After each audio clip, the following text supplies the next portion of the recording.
Olá pessoal, sejam muito bem-vindos a mais um vídeo do canal. E hoje eu vou falar sobre um personagem que está presente em muito dos meus vídeos.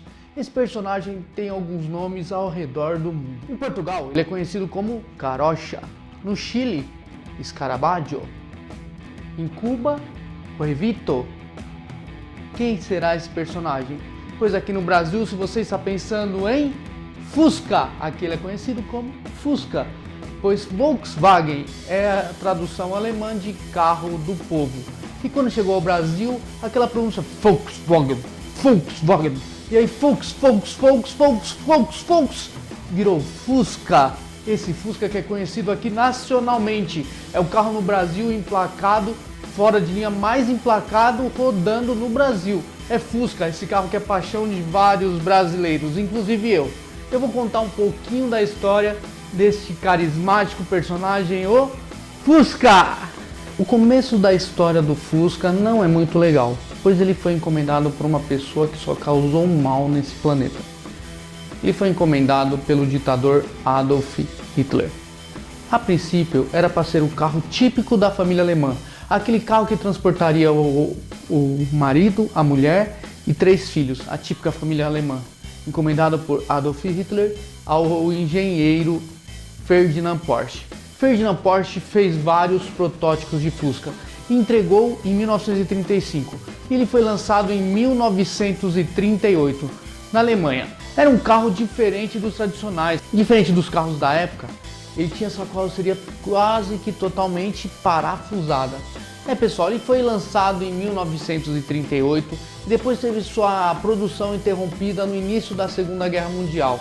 Na época, até sua mecânica, sua motorização foi utilizada em carros de guerra. Até tem um carro que usa toda a motorização de Fusca, que é o Swimmingwagen, que é tipo um carro híbrido, que ele também andava na água. Inclusive tem um exemplar aqui no Brasil, se vocês pesquisarem, tem um vídeo no YouTube aí. É um carro legal, é um Fusca que anda na água.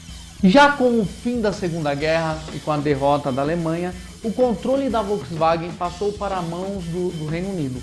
E o Reino Unido começou a pensar mais amplamente no Fusca e foi quem começou a exportar o Fusca. Em 1948 aproximadamente, o primeiro Fusca chegou aos Estados Unidos.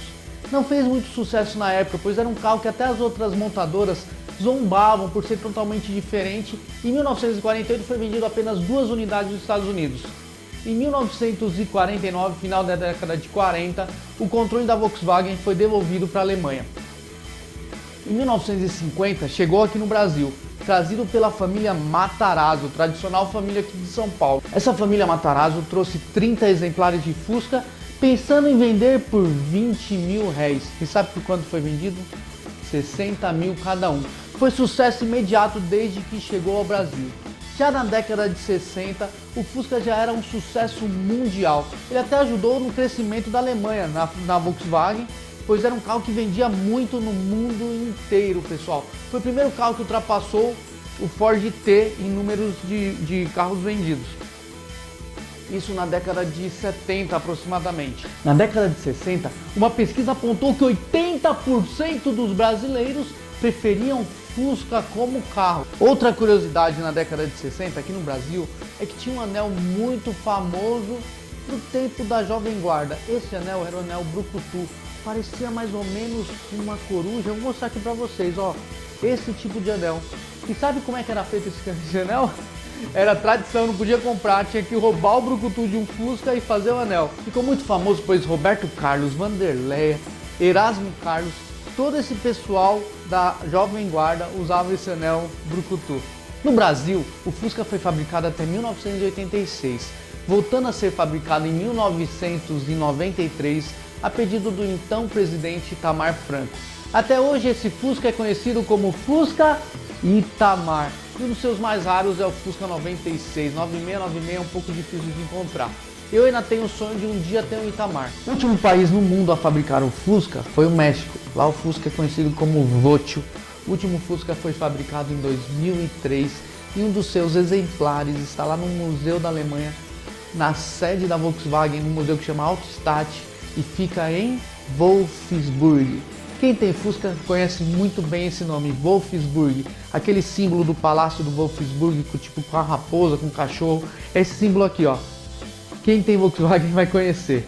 E esse Fusca tá lá, o 2003, último modelo fabricado, e é um dos meus sonhos um dia ir lá conhecer. Gente, o prazer de dirigir um Fusca é inexplicável. É um carro que une pessoas com pensamentos legais. É um carro que, se você for uma pessoa de mau humor, você nunca pode ter um Fusca, porque você vai andar de Fusca e vai ter várias pessoas te cumprimentando, você vai dar joia, vai falar sobre o seu carro, vai contar a história. Não tem um dia que eu ande no Fusca que não tem uma história para contar. E todo mundo que tem Fusca tem uma história com Fusca. Eu tenho muita coisa para contar. Se você tem mais alguma coisa para agregar na história, pode dizer nos comentários. Se você quiser que eu faça um outro vídeo falando um pouco mais sobre Fusca, quem sabe a gente faz um outro. É isso aí, pessoal. Muito obrigado e até a próxima. Tchau, tchau.